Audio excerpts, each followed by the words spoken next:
రాజన్న సిరిసిల్ల జిల్లా పవర్లూమ్ వస్త్ర పరిశ్రమకు సంబంధించి బ్యాక్ బిల్లింగ్ పేరుతో సెస్ అధికారులు విద్యుత్ను కట్ చేయడాన్ని నిరసిస్తూ పవర్లూమ్ వస్త్ర పరిశ్రమ అనుబంధ రంగాల వారు సెస్ కార్యాలయం ముందు ధర్నా నిర్వహించి నిరసన తెలిపారు. అనంతరం వస్త్ర పరిశ్రమ నాయకులు మండల సత్య మాట్లాడుతూ ఇప్పుడే దారిలో పడుతున్న వస్త్ర పరిశ్రమపై సెస్ అధికారులు 2016 నుండి బ్యాక్ బిల్లింగ్ చెల్లించాలని బ్యాక్ బిల్లింగ్ పేరుతో విద్యుత్ను నిలిపివేయడం ఎంతవరకు సమంజసమని అన్నారు. ఇటీవల సిరిసిల్లలో నిర్వహించిన కార్యక్రమంలో సెస్ బ్యాక్ బిల్లింగ్ సమస్యను పరిష్కరిస్తామని తెలిపిన సెస్ అధికారులు ఎందుకు అత్యుత్సాహం ప్రదర్శిస్తున్నారని మండిపడ్డారు. వెంటనే బ్యాక్ బిల్లింగ్లు రద్దు చేసి వస్త్ర పరిశ్రమకు సహకరించాలని ఈ సందర్భంగా వారు ఆవేదన వ్యక్తం చేశారు. పరిశ్రమ సిరిసిల్లాలో ఇప్పుడిప్పుడే కోలుకుంటున్న సందర్భంలో చెస్ వారు కూడా దెబ్బతీయడం జరుగుతుంది.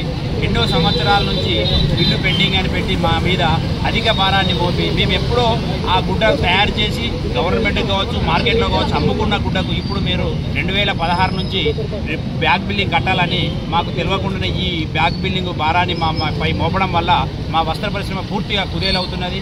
ఈ విషయాన్ని మేము ప్రభుత్వ దృష్టికి తీసుకెళ్లానే వాళ్ళు కూడా స్పందించి దీన్ని క్యాబినెట్లో పెట్టి మొన్న రోజున కూడా దీని శాఖ మంత్రి తుమ్మల నాగేశ్వరరావు గారు వచ్చి వివరణ ఇచ్చి ఈ శాఖ మంత్రులు స్పష్టంగా చెప్పినా కూడా ఈ చెస్ వాళ్ళు మొండి వైఖరిగా ఈరోజు కట్ చేయడం అనేది చాలా దుర్భరము. ఎందుకంటే వ్యవస్థ పూర్తిగా సిరిసిల్లపై చుట్టుపరి గ్రామాలపై ఆధారపడుతున్న ఒక వస్త్ర పరిశ్రమనే వ్యవసాయం తక్కువ ఉంది సిరిసిల్ల ప్రాంతంలో. చాలా సిరిసిల్లాలో ఈ ఒక్క వస్త్ర పరిశ్రమనే చాలా అందరికీ వెసులుబాటు కల్పిస్తుంది. ఆర్థికంగా కావచ్చు వాళ్ళందరికీ పని కల్పించేది ఒక వస్త్ర పరిశ్రమ. దీన్ని దృష్టిలో పెట్టుకొని మినిస్టర్ గారు కూడా చెప్పడం జరిగింది. కాబట్టి దీన్ని చెస్ వాళ్ళు మొండి వైఖరిగా మానుకొని సిరిసిల్ల వస్త్ర పరిశ్రమ పునరుద్ధరించి పూర్వ వైభవంలాగా దీన్ని ఆదుకోవాలని వారిని మేము అందరము సన్వయంగా కోరుతున్నాం.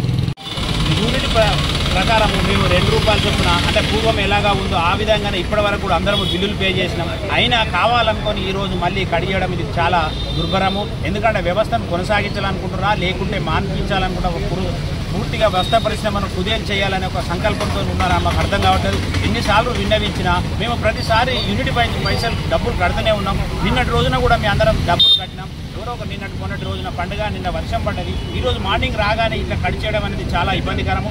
వస్త్ర పరిశ్రమను కాపాడే వాళ్ళు కూడా మేము ఒక సొసైటీలో ఈ చెస్ పాలకవర్గం వారు మా సిరిసిల్ల వాళ్ళైనా కూడా వీళ్ళందరూ స్పందించాలి. ఎందుకంటే చెస్లో మేము అందరం సభ్యులమే, మాకు కూడా సభ్యత్వం ఉంది. మమ్మల్ని కూడా అందరినీ గౌరవించాలి. ఎందుకంటే మాతో ఇబ్బందులు ఎందుకు ఉన్నాయి, ఎవరి వల్ల ఇబ్బందులు జరుగుతున్నాయి. ఇంత పెద్ద ఆదాయం సమకూర్చే వస్త్ర పరిశ్రమనే మీరు కాదనుకొని కట్ చేయడము ఇది ఎంతవరకు, దీని వెనుక ఉన్న సంబంధము ఏంటిది, ఎందుకు ఇలా చేస్తున్నారో కూడా చెస్ పాలకవర్గం సిరిసిల్లాలో వస్త్ర పరిశ్రమ నేతన్న తర్వాత ఏది ఉంది ఇంత పెద్ద వ్యవస్థ, దాన్ని కూడా మీరు పరిశీలన చేయాలి. అంటే మీ చేతులు అధికారం ఉందని వచ్చి కరెంటు కట్ చేయడం ఇది చాలా దుర్భరమైన పరిస్థితి. దీన్ని మరొకసారి మీరు పాలకవర్గం కావచ్చు సిరిసిల్ల చెస్ పాలకవర్గాన్ని అందరూ కూడా కూర్చొని దీన్ని సమన్వయంతో పరిశీలించి ఈ వ్యవస్థకు ఒక ఫుల్ స్టాప్ పెట్టి సిరిసిల్ల వస్త్ర పరిశ్రమను పూర్వంలాగా మళ్ళీ ఉద్ధరించాలని కోరుకుంటున్నాం.